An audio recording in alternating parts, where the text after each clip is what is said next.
Hello friends and welcome back for another episode of Indie Impressions. My name is Nick and today we're going to be checking out something called Planeterra by developer Ditto with music by Johan Prell. It's a very simple kind of platformer space exploration game where we take the role of this little kind of Pac-Man ghost looking fellow with beady pink eyes. And what we're going to be doing is grabbing these little power sources that come in the form of this rectangular nugget, and we're going to bring it over to this transmitter over here, place it in, and all of a sudden, poof, a new planet is formed. This is actually a kind of a quick little proof of concept that was made for the Global Game Jam 2015, and I really enjoyed the art style and the music, and I think that there's a lot of potential here for growth and exploration in this idea. Because generally I find the ambience of this to be really exciting and fun, and as you can see, as we've made the new planet here, there was another power source that spawned, and they can spawn in any place, but it seems that only the new planet contains the transmitter, so each time we've got to retrace our steps, potentially, to find a power source that then allows us to branch out to another planet, and so on and so forth, I believe indefinitely. Now, I'm not sure if there's a lot of elements to really mix up this formula, but as it is, you know, being a proof of concept, I think really the most fun that we can have here is really kind of guessing where the developer might want to take this concept later on. There is one other thing that we can do, and that is called the space bubble, which I will have to probably start doing soon, but I'll do it here for the sake of just showing you. Basically, I just hit B on the controller, and it's just going to shoot me off into space inside of a bubble. Lets us float away for quite a while, but eventually you'll, the bubble will kind of wear off and you'll just float back to wherever the closest planet happens to be. So we're going to be doing a little bit of Mario Galaxy style gravity flipping here, trying to get from one planet to the next as the series becomes increasingly complex. You'll also notice, of course, some NPCs showing up. These guys don't seem to really do anything. They're just, you know, multicolored versions of yourself and occasionally taller versions of yourself. Maybe these are like the... Oh, I didn't realize you could pick them up and take them places. Well, now that adds a whole new element. I didn't even realize about any of this. So I can actually throw him around. That's funny. Can't pick up the mushrooms or anything, though, which is unfortunate. So the first thing that I was thinking that might be interesting... Oh, I can take the big guys around. For some kind of a way to expand on this concept would be, well, diversification of the planets, first of all, is probably, like, rule number one, I think would be the most exciting thing that could happen so far. Because, honestly, these planets are, you know, pretty fairly similar as we go from one to the next. Although they do have, you know, diversity of color and different scales going on. There's different types of trees and mushrooms and foliage and such. But obviously, we'd want to take that to a further degree. The next step, though, for me, would be as if we could add some kind of a way to, like, categorize or log the different types of fauna and flora that we run into on the different planets. Now, it probably isn't really necessary, but it could add sort of a nice recurring element that would keep you playing between games. You could add sort of like a Binding of Isaac style unlock system where the more you play it, the more opportunity for diversity shows up in the various planets. And eventually, you know, the more time you spend on it, you might run into things that are entirely new and different, and might even start to change up the gameplay style a little bit. So it sort of helps to serve us in a situation where maybe the gameplay style is a little bit monotonous as we start out, to kind of push you through that initial pushback that the player might feel, where they go, hey, this is fun, but, like, I don't see myself playing this long-term. I mean, ideally, not every game has to be a long-term game, but I think that as far as exploration and, like, procedural generation of game worlds go, this kind of thing is really fun, and I think this could really serve this well to keep people going for quite a while, even if it seems at first like maybe there's not a lot of options. So, you know, a little bit of exploration in both the sense of an immediate sense of playing from 1 minute to the next, and then, of course, along for several hours. You know, things could actually branch out and diversify like that. There could be, of course, also little mini-games that involve maybe finding certain NPCs and, like, reuniting them by carrying things from one planet to another. Or maybe even establish a home base, and maybe there's always a permanent hub world that eventually turns into seeded worlds that branch off of that.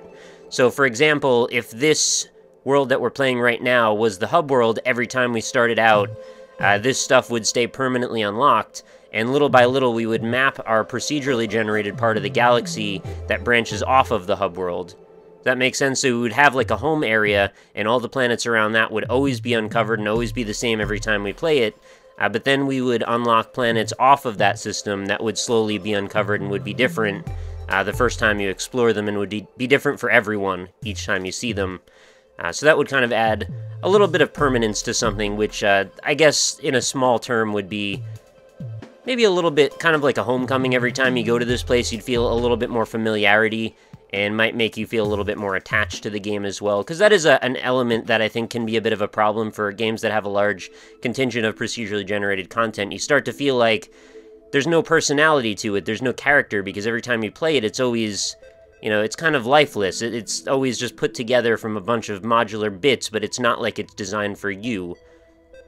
Which is, I think, kind of an interesting thing, and I know, obviously, Little Big Planet doesn't have any procedural generated content, or at least it doesn't have any in the main story campaign. Maybe people figured out a way to do that with the create a chapter stuff or the create a level stuff, but it's kind of cool how they've used that sort of an element to leverage your interest in the game, because you get a little bit of character and a little bit of personality in the fact that you get to customize your pod and your planets and your character, and like all of this stuff is very you.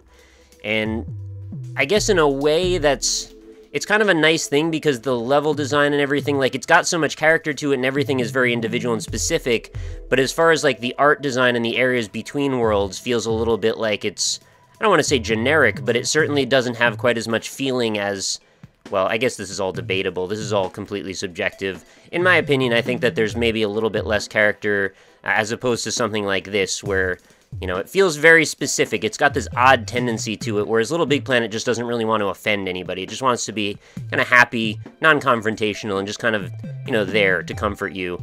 I think this could go in any number of directions, and I think leveraging tone is something that could be really well done here too as well, because everything is very casual, it's very chill, it's very, you know, it's interesting without being scary at the moment, but I think that could also be an element that is used to good effect.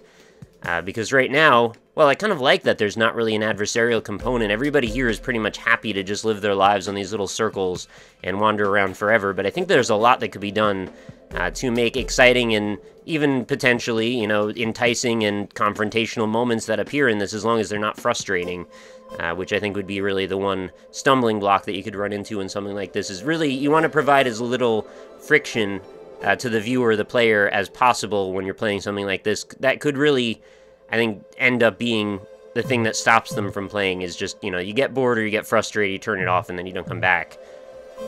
You want those kind of moments to be, if they're there, you want them to be there in such a way that you don't have to necessarily engage in them if you're not in the right mood for them at the moment, which is where I think that hub world thing could really come into play as well. Just kind of let there be various different avenues for the player to explore if they choose to, but they're just there for later. And there could also be, you know, elements of them that are pre-designed as well, scripted moments and things that could come into play, or maybe even various facets that are scripted sometimes and not scripted other times, since, like I said, procedurally generated stuff, maybe you'll run into the scripted ones every now and then, and other times not so much. But, you know, I guess that's kind of some big stuff. Given the fact that this is just a 48-hour proof of concept, I think this is pretty cool and interesting, and I think serves really well for potential. I hope you guys agree with me on that. But even if you don't, I'd be curious to hear what your opinions are regardless. But I think that's pretty much all I wanted to go over with Planeterra. I really do enjoy the music and the ambience and the way that this all plays out. And more please is generally one of the better compliments that I could give, is just, you know, everything's going along fine. I just like to have a little bit more content. And I think that that could easily happen. Again, since this is a 48-hour design cycle for this, you know, I don't really expect too much more. And honestly, this seems very ambitious for what it is even at the moment. Very pretty color scales and, you know, interesting use of all the elements that are here so far. So, you know, keep it going, and I would be happy to revisit this in the future if that's something that the developer would be interested in. So anyway, that's going to do it for another day's episode, guys. I hope you enjoyed it. If you did, consider leaving a like on the video. It does help the series out and keep us going.